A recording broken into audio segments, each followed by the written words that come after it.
नमस्कार। राज्यसभा टेलीविज़न की खास श्रृंखला महामहिम राज्यपाल में आपका स्वागत है। मैं हूं राजेश बादल और हम हैं आज उस राज्य में जिसका आकार देखने में तो छोटा है, लेकिन जो अपनी खूबियों के बल पर समंदर पार अपनी धाक जमा चुका है। जी हां, हम बात कर रहे हैं हरियाणा की।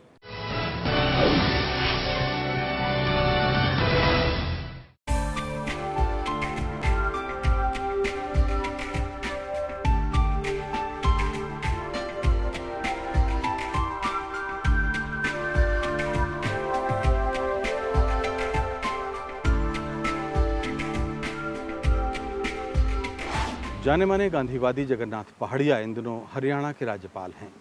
देश की आज़ादी के साथ ही उनके राजनीतिक जीवन की शुरुआत हुई। पहाड़िया की पहचान अपने सिद्धांतों और आदर्शों पर चलने वाले एक साफ सुथरी छवि के राजनेता की रही है। इन दिनों राजनीति में इस तरह की छवि वाले बहुत कम लोग बचे हैं। एक नज़र उनके सफ़र पर।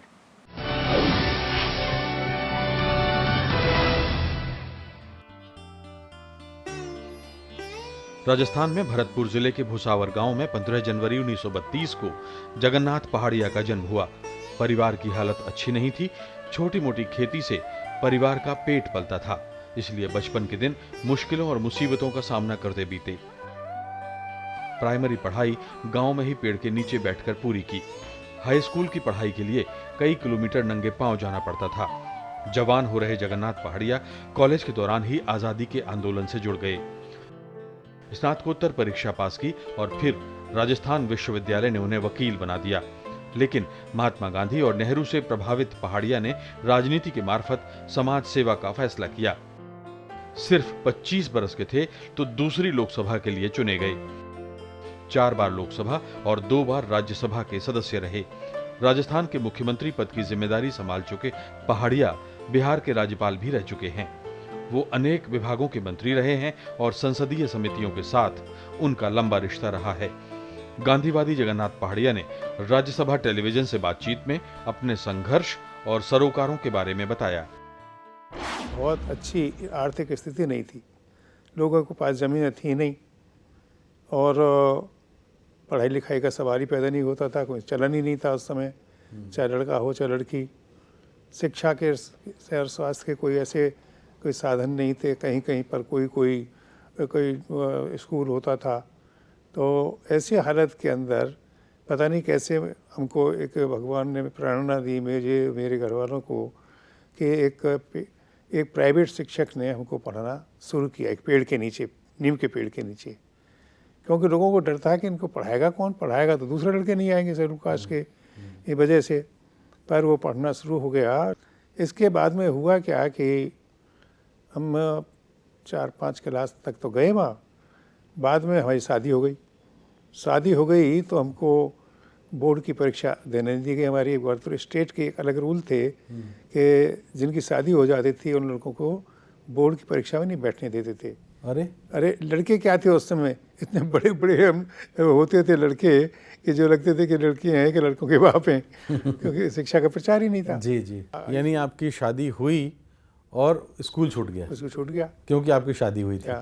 लेकिन कुछ ऐसी कृपा भगवान की हुई कि हम 1 साल के अंदर ही वो प्राइवेट मैट्रिक की परीक्षा में पास हो गए। ऐसे हालात के अंदर जब छुआछूत भी होती थी, गरीबी की हालत थी, कोई यकीन करे चाहे नहीं करे, असली बात यह है कि हम कोई 15 किलोमीटर तो चल करके रेलवे लाइन पर पहुंचते थे। एक छोटी लाइन थी, आगरा से जयपुर जाती थी, अहमदाबाद। तो वहाँ जा कर के मीटर गेज लाइन थी, मीटर गेज थी वो। तो वहाँ पकड़ करके जाती थी। बैलगाड़ियाँ चलती थी वहाँ, कई चीज़ें सामान ले जाने के लिए रेलवे स्टेशन से। उनके साथ कई बार बैठ जाते, कोई वो गाड़ी वाला मेहरबानी भी कर लेता। तो इस तरह से शिक्षा में हमको बड़ी डिफ़िकल्टीज आई। लेकिन इसी बीच में थोड़ा सा मैं और पीछे ले जाऊंगा। ये आपने स्कूल के बाद फिर कॉलेज, आपने पोस्ट ग्रेजुएट हुए आप, इसके बाद आपने लॉ किया। तो क्या ऐसा मन में आया कि अब वकील बनेंगे या सार्वजनिक जीवन में जाने का? देखिए ऐसा है, शादी हो गई बहुत जल्दी। शादी के बाद में पढ़ना छूट गया। बाई चांस फिर मैट्रिक पास हो गए, ग्रेजुएट हो गए। तो ये देखा कई लोग अदालत में जाकर के बेचारे बहुत परेशान होते हैं। गरीब लोग हैं, अनपढ़ लोग हैं, वकील उनको लूट रहे हैं। तो मन में धारणा केवल यह नहीं थी कि कोई शौकिया वकील करना है या इरादा है कोई गरीबों की मदद कैसे हो, ये सोच करके हमने लॉ पास किया। और इसके बाद में हमने देखा कि कई लोग गरीब लोग कर गरीबी के कारण, अशिक्षा के कारण, अज्ञान के कारण बेकार फंसे हुए मुकदमों में। इरादा तो ये था, ये तो भगवान की इच्छा थी कि बीच में पार्लियामेंट के मेंबर बन गए, 2 मेंबर बन गए, तो फिर हमने पार्लियामेंट में ज़्यादा समय डिवोट करना शुरू कर दिया। लेकिन कोई इरादा ऐसे इस तरह राजनीति, सक्रिय राजनीति में आने का आपका इरादा नहीं था? नहीं, राजनीति का तो था भाई, शौक था। नहीं, जैसे आपने कहा कि जैसे आपने देखा कि अदालतों में लोग जाते हैं, परेशान होते हैं, उनकी जो कानूनी सेवा जो उनकी होनी चाहिए थी वो आपने करने का फैसला किया। हाँ जी, हाँ जी। इसके बाद वहाँ से आप जब राजनीति में आए तो ये कोई एक्सीडेंट नहीं था, इसका मतलब ये है कि कहीं ना कहीं लोगों के लिए सेवा का भाव आपके मन में था? हाँ नहीं, दोनों ही बातें थी भाई, करेंगे क्या, या तो नौकरी करें, नौकरी करना तो अब पता नहीं नौकरी को मिले कि नहीं मिले। बाद में तो रिजर्वेशन हो गया था, शेड्यूल कास्ट के लिए आसान हो गया था, लेकिन पढ़े लोग मिलते थे कहाँ थे, शिक्षा नहीं थी। इसलिए मन में एक भाव पैदा हुआ था। और आपको ताजुब होगा, उस समय डबल मेंबर कॉन्स्टिट्यूंसी हुआ करती थी, 52 और 57 के 2 चुनाव, माने एक जनरल और एक शेड्यूल कास्ट के लिए रिजर्व। रिजर्व पर तो मैं हो गया, जनरल पर होगी महारानी गायत्री देवी। महारानी गायत्री देवी का तो उस समय सारी एक रुतबा ही अलग था। लेकिन क्या हुआ कि उनका नाम वोटर लिस्ट में नहीं था, इसलिए वो चुनाव नहीं लड़ सकी। महारानी गायत्री देवी का नाम किसी का भी नहीं था। पूरा जो रामबाग पैलेस था जिसमें वो रहती थी, किसी का भी नहीं था। क्या वजह था कि राज परिवार के लोग अपने को मतदाता सूची में नाम दाखिल कराने से या शामिल कराने से बचते थे, या उनका कोई मान घटता था? कोई गया ही नहीं डर की वजह से, नाम लिखने कोई गया ही नहीं।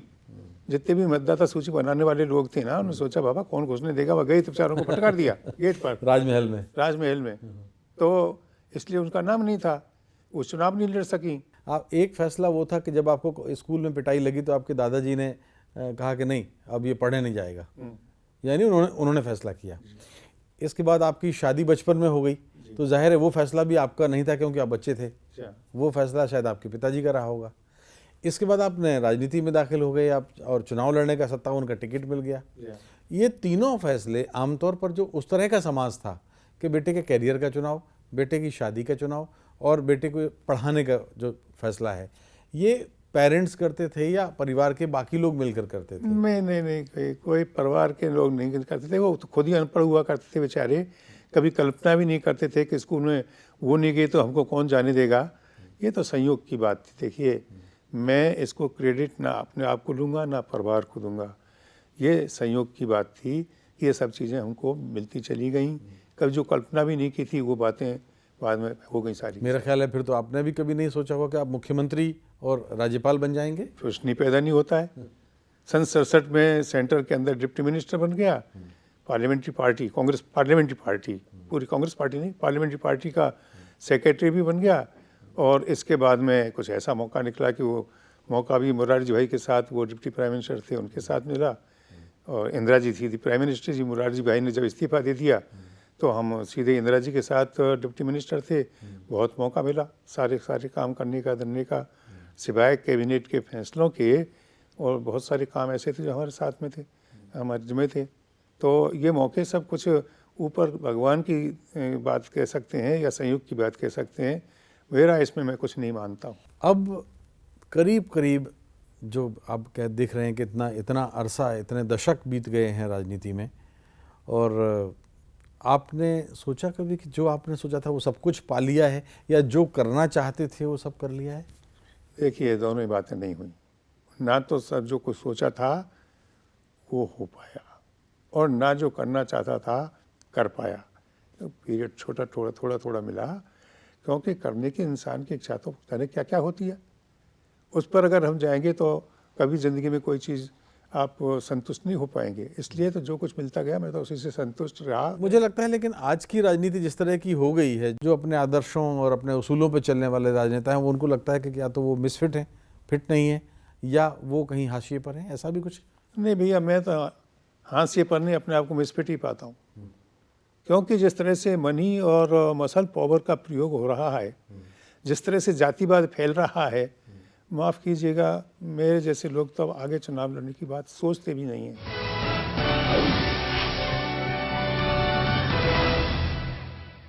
राजस्थान का पड़ोसी राज्य हरियाणा जल्द ही अपने जन्म की आधी सदी पूरी कर लेगा। इस दौरान इस राज्य की पहचान एक शानदार कृषि उत्पादन करने वाले राज्य और खेलों का सिरमौर बने प्रदेश की रही है। अब कुछ वर्षों से इस राज्य को लोक शिक्षा के एक बड़े केंद्र के रूप में भी जानने लगे हैं। जगन्नाथ पहाड़िया से एक बातचीत हरियाणा की चुनौतियों और कामयाबियों पर।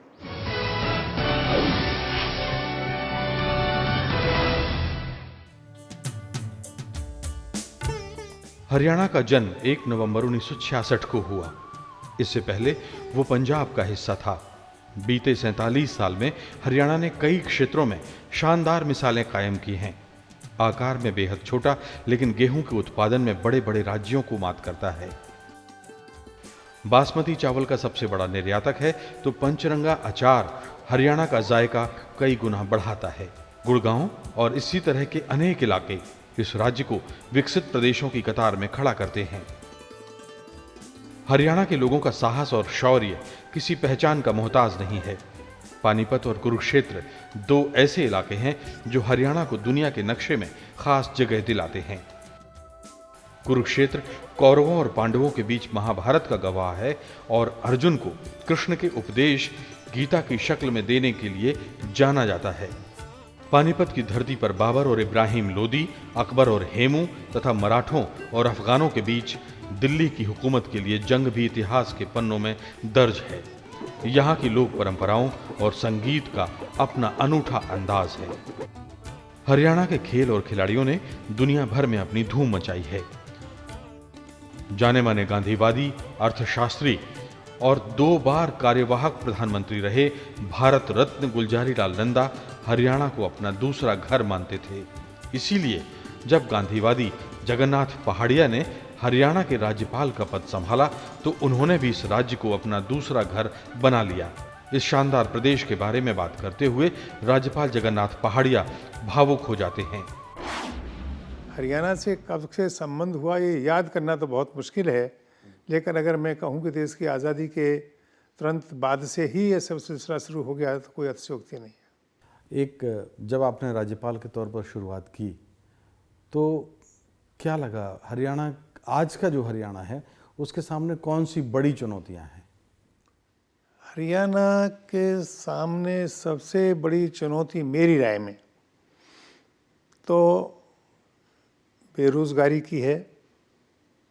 एक बात ऐसी है जिसको कि सोचना पड़ेगा जी। हरियाणा के अंदर ज़मीनों की कीमतें और औद्योगिकरण के कारण इतना कुछ लोगों के पास, सबकी मैं नहीं कहता हूँ, कुछ लोगों के पास पैसा आ गया तो शायद इनको ये मुश्किल हुई होगी कि इसका करें क्या पैसे का। ख़ास तौर से वो वर्ग जिसके पास में कम साधन थे आय के, सिंचाई की वजह से खेतीबाड़ी की उत्पादन बढ़ गया, उद्योगों की वजह से कुछ रोज़गार के साधन बढ़ गए, शिक्षा की इतनी सारी संस्थाएं यहाँ पर खुल गईं कि जिनको शायद सरकारी और गैर सरकारी क्षेत्र में मिला करके संख्या तो हम दे सकते हैं, इसमें तो कोई शक नहीं है।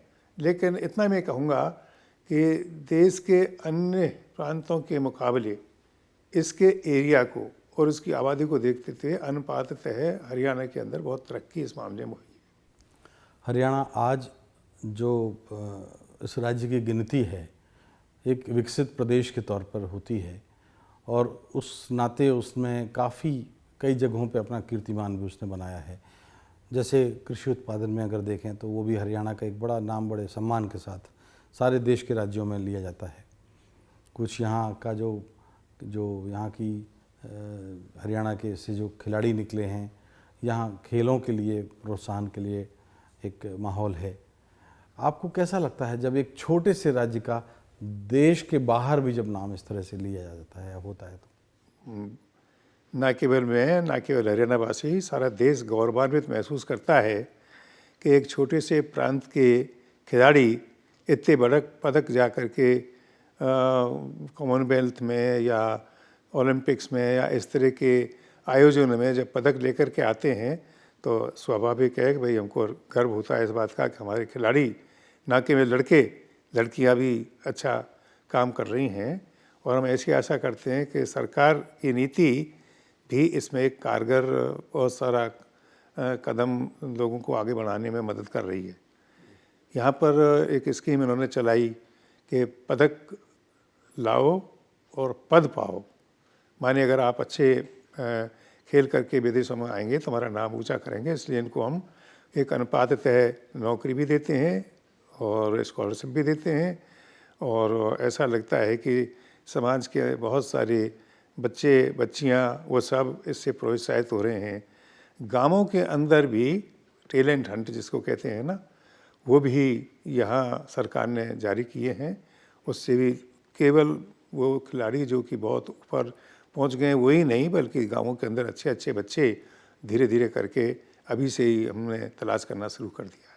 आपने बच्चों की बात कही, शिक्षा की बात कही, तो जो हरियाणा का जो शैक्षणिक परिदृश्य है, जो शिक्षा के मामले में यहाँ काम हुआ है, पहले कम पढ़ाई के साधन थे, स्कूल और कॉलेज थे, विश्वविद्यालय थे, आज बड़ी संख्या में विश्वविद्यालय आ गए हैं।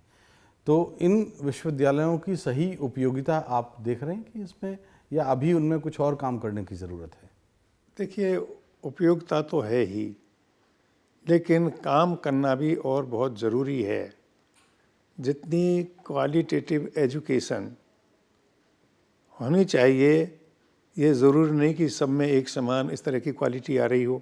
माफ़ करना, मैं तो देखता रहता हूँ कई बार, प्राइवेट सेक्टर हो चाहे पब्लिक सेक्टर हो, जिस तरह के शिक्षण संस्थान यहाँ पर खुल रहे हैं वो तो एक गौरव की बात है, क्योंकि बहुत सारे विदेशी शिक्षण संस्थान भी यहाँ पर आ रहे हैं। प्राइवेट सेक्टर के अंदर भी कई शिक्षण संस्थान खुल रहे हैं। लेकिन खुशी की बात यह है कि भारत सरकार ने कई, जैसे अपने केंद्रीय विद्यालय यहाँ पर खोला है, रक्षा एकेडमी के नाम पर एक नई अभी शुरुआत होने जा रही है। प्रधानमंत्री जी उसका शिलान्यास करके गए थे। इसी तरह से पशु चिकित्सा के क्षेत्र में विश्वविद्यालय यहाँ पर अलग से स्थापित किया गया है और एजुकेशन हब के तौर पर हरियाणा विकसित हो रहा है। अब यूँ तो देखिए, हर चीज़ में समय तो लगता है। पहले जनसंख्या कम थी, राज्य के विकास की चुनौतियाँ सीमित थीं, समस्याएं भी कम थीं, तो सदन की बैठकें ज़्यादा होती थी, सदन में बिजनेस ज़्यादा चर्चा होता था, जो क्वालिटी ऑफ डिबेट है वो अच्छी होती थी। अब धीरे धीरे सदन के सत्रों की जो बैठकें हैं वो कम हो रही हैं, कामकाज कम हो रहा है, अच्छी राज्य के विषयों से, विकास से जुड़े मुद्दों पर बहस कम हो रही है। हरियाणा के मामले में आपका अनुभव कैसा है? देखिए, हरियाणा भी देश का